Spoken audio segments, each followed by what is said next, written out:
اسلام میں بارات کا کوئی تصور نہیں، سیرا بندی کی کوئی تقریب نہیں، ہندوانہ تقریبات نہیں۔ بارات کے لیے عربی میں کوئی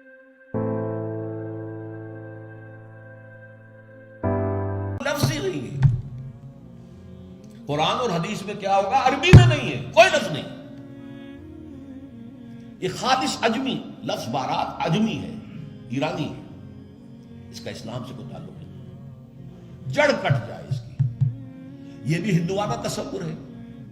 ہوتا کیا تھا، ایک گاؤں سے جا رہے ہیں، دوسرے گاؤں سے بیٹی لے کر آنی ہے، اور بیٹی کے ساتھ جہیز آنا ہے، اور راستے میں ڈاکو جو ہیں وہ لوٹ سکتے ہیں، تو یہاں سے جتھا لے کے جانا ہوگا، لہذا وہ جتھا بندی کر کے بارات جا رہی ہے۔ اب وہ جا کر جنج گھر جو بنے ہوئے ہیں وہاں پر ٹھہر رہی ہے، 2 دن 3 دن عیش کر رہے ہیں، چھرے اڑا رہے ہیں لڑکی والوں کے پیسے پر، پھر وہ مال غنیمت سے لدے پھدے واپس آ رہے ہیں، لہذا وہ جتھا حفاظت کرتا تھا۔ یہ سارا ہندوانہ تصور ہے، اسلام سے کوئی تعلق نہیں۔ تو نمبر 1 نکاح مسجد میں، نمبر 2 کوئی دعوت طعام ہی نہیں، کوئی بھی نہیں، نو انٹرٹینمنٹ واٹس ایور لڑکی والوں کی طرف سے۔ اجتماع جانبین مسجد میں، یہیں سے ڈسپرس۔ حضرت فاطمہ کو تو وداع کرانے کے لیے حضرت علی گئے بھی نہیں تھے۔ نکاح کے بعد کچھ خواتین حضرت فاطمہ کو لے کر حجرے میں چھوڑ آئی تھی جا کر، جو ایک انصاری صحابی نے حضرت علی کو دیا تھا، ورنہ ان کے پاس حجرہ بھی نہیں تھا۔ 3 باتیں ہو گئی۔ چوتھی بات، ولیمہ جو ہے اس کی تاکید ہے۔ یہی وجہ ہے کہ جب یہ شادی پر مکمل پابندی لگائی گئی تھی، میں نے اشتہار دیا تھا کہ ولیمہ پر پابندی نہیں ہونی چاہیے۔ لڑکی والے کے ہاں تو آپ سوچئے، جو دلیل میں نے دی اس کی نفی میں، نفسیاتی دلیل بہت بڑی ہے۔ لڑکی والے کے ہاں ویسے تو لفظ شادی، خوشی، وہاں بھی شادی یہاں بھی شادی، لڑکی والے کے ہاں خوشی نہیں ہوتی۔ اس کے گھر سے لخت جگر، نور چشم نکل کر جا رہی ہے، کیسے خوشی ہوگی؟ مائیں رو رہی ہوتی ہیں، انہیں غشی پڑی ہوتی ہے جب بچیاں نکل رہی ہوتی ہیں، بہن بھائی رو رہے ہوتے ہیں، باپوں کے آنکھوں کے اندر بھی آنسو آئے ہوتے ہیں، نمی آئی ہوتی ہے۔ میں نے بھی 5 بیٹیاں رخصت کی اپنے گھر سے، اور آنکھوں میں نمی آئی ہے۔ I couldn't withhold my tears۔ پھر یہ صرف یہ تو ہوتا ہے کہ ایک ذمہ داری کا بوجھ تھا، آج اتر گیا۔ اسے آپ انگریزی میں سائی آف ریلیف کہہ سکتے ہیں، بس کوئی خوشی نہیں۔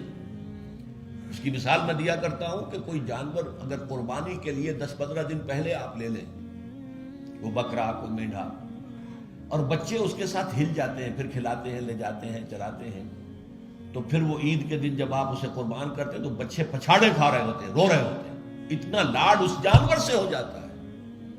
تو یہ نور چشم، لخت جگر گھر سے نکل رہی ہے، 18-20 برس رہی ہے آپ کے گھر میں آج جا رہی ہے۔ ٹھیک ہے، سائی آف ریلیف ہے، لیکن اندیشہ بھی ہوتا ہے۔ ذہن میں رکھیے، ہمیشہ ہوتا ہے۔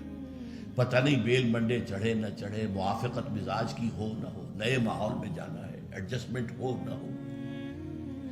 اپنی حد تک پورا اطمینان کر لیا ہے، دیکھ لیا ہے، سوچ بچار کر لیا ہے، لیکن کیا کہا جا سکتا ہے؟ ایک بالکل یوں سمجھیے کہ ایک نیا ماحول ہے، نئے جگہ جا رہی ہے، لہذا وہ اندیشہ بھی موجود ہوتا ہے۔ لہذا واقعتاً لڑکی والوں کے ہاں خوشی کا موقع نہیں ہے۔ ان کے ہاتھوں مرغ پلاؤ کھانا بے غیرتی ہے۔ ہاں، لڑکے والے کے ہاں خوشی ہے، اس کا گھر آباد ہوا ہے، اور اسے حکم دیا حضور نے، اولموا ولو بشاۃ، ولیمہ ضرور کرو، چاہے تمہارے پاس ایک ہی بکری ہو۔ وہ ایک ہی بکری در حقیقت ان کے ہاں مفلسی کی سب سے بڑی شکل ہو سکتی تھی، لیکن بھیڑیں بکریاں پالنا تو ان کا پیشہ تھا۔ تو کسی کو ایک ہی بکری ہے پالوا بہت ہی غریب ہے، فرمایا اسی کو ذبح کرو، کھانا کھلاؤ اپنے دوستوں کو، اپنے احباب کو، سیلیبریٹ کرو۔ سیلیبریشن تمہارے ہاں ہونی چاہیے، مرد کے ہاں، لڑکے کے ہاں۔ پھر اس میں بھی اس قدر حضور صلی اللہ علیہ وسلم کی تعلیم کے اندر دیکھیے توازن ہے۔ فرمایا، یہ مسلم شریف کی روایت ہے جو میں آپ کو سنا رہا ہوں، عن عبداللہ ابن عمر رضی اللہ تعالی عنہ ان النبی صلی اللہ علیہ وسلم قال اذا دعی احدکم الی الولیمۃ فلیجب، جب تم میں سے کسی کو ولیمے کی دعوت دی جائے تو ضرور جائے۔ اور ایک اور حدیث ہے ابو ہریرہ سے رضی اللہ تعالی عنہ کہ حضور نے فرمایا شر الطعام طعام الولیمہ، ولیمے کا کھانا برا کھانا ہے۔ کیوں؟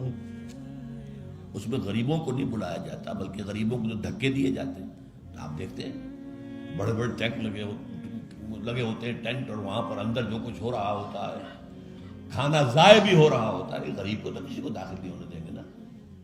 اور ہے بھی نہیں، وہ مسلی کھلانے کے لیے تو نہیں ہے نا، وہ تو اپنے اعزاء رشتہ دار احباب ان کو اپنی خوشی میں شریک کرنے کے لیے۔ تو حضور نے فرمایا شر الطعام طعام الولیمہ، لیکن اس کے باوجود من لم یجب الدعوہ فقد عصى اللہ ورسولہ، جو شخص ولیمے کی دعوت قبول نہیں کرے گا اس نے گویا کہ اللہ اور اس کے رسول کی نافرمانی کی۔ اب آپ سوچئے، جس نبی نے ہمیں اتنی تفصیل سے ہدایت دی دعوت ولیمہ کی، اگر لڑکی والوں کے ہاں کسی دعوت کے اندر کوئی خیر ہوتا ذرہ بر تو کیا حضور ہمیں اس سے محروم رکھتے صلی اللہ علیہ وسلم؟ تو چوتھی بات جو میں نے عرض کی کہ ولیمہ کیا جائے، ہاں البتہ ون ڈش کی پابندی لگائی جا سکتی ہے، بالکل لگائی جا سکتی ہے، اسراف اور تبذیر کو روکا جا سکتا ہے۔ اسراف کسے کہتے ہیں؟ اسراف کہتے ہیں ضرورت کی جگہ پر ضرورت سے زائد خرچ کرنا۔ عام اپنے گھر کے کھانے میں بھی ایک سے زیادہ ڈش پکانا، ایک سے زیادہ کھانا حضور کے نزدیک نہایت ناپسندیدہ ہے۔ ضرورت ہے پیٹ بھرنے کی، ایک سالن روٹی سے بھی ہو جاتا ہے، آپ نے 4 4 5 5 پکا رکھے، یہ اسراف ہے۔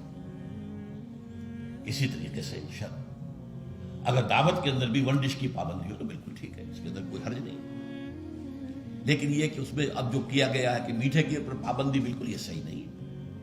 میٹھا حضور کو بہت مرغوب تھا، پسند تھا، تو اس میں یہ کہ ایک ڈش میٹھے کی، یہ نہیں کہ 3 3 4 4 ڈشیں، دال کا حلوہ بھی ہے، گاجر کا حلوہ بھی ہے، اور فلاں بھی ہے، اور فلاں بھی ہے، اور پھر کھیر بھی ہے۔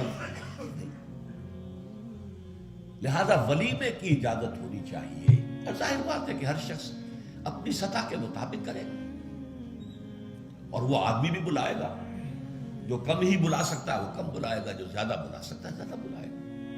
اس کے اوپر بھی کوئی خاص پابندی لگانے کی ضرورت نہیں ہے۔ لیکن ظاہر بات ہے جو میں نے ایک بات کی ہے، اس سے شادی بیاہ کے اخراجات کا ایک حصہ تو بالکل ختم ہو گیا نا، لڑکی والوں کی طرف سے تو زیرو ہو گیا، نہ کوئی سیلیبریشن، نہ کوئی دعوت، نہ کوئی خیمے لگانے کی ضرورت، نہ کچھ اور ریسیپشن، کچھ نہیں، کیسے بالکل زیرو۔ لڑکے والے جو ہیں دعوت ولیمہ، اور اس کے اندر ظاہر بات ہے کہ اپنے ساتھیوں کو، دوستوں کو، اعزاء کو، اقارب کو جس حد تک بھی اس کے لیے ممکن ہے۔ اچھا یہاں تک فرمایا حضور کہ اگر تمہارے کسی بھائی نے نکاح کیا ہو اور اس کے پاس کچھ بھی نہیں ہے تو وہ ولیمہ کر سکے، اپنے گھر سے کھانا لے جاؤ اور جا کر اس کے ہاں بیٹھ کر کھانا، سیلیبریٹ کرو، اس کی خوشی میں شریک ہو جاؤ۔ یہ کس قدر فطری تعلیمات ہے، غور کیجیے۔ جیسے کہ میں نے بتایا کہ اصل خوشی